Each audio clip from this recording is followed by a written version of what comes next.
Hello and welcome to the AQRR Manage Account tutorial. To access the Manage Account function, you will need to log in to AQRR Compliance Reporting. From the home page, select the AQRR Compliance Reporting button and enter your login information when prompted.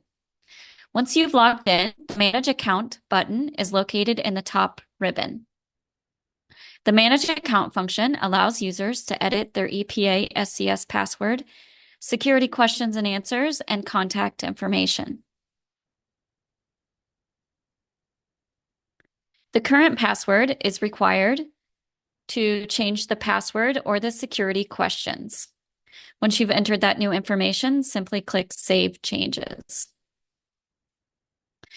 To update contact information, enter the updated information and then select Save Changes. The username, which is your email address, cannot be updated in AQRR.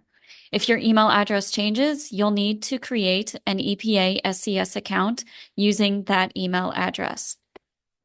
If you need additional information, please see the AQRR External User Guide or email the AQRR Help Desk at aqrr@dnr.iowa.gov.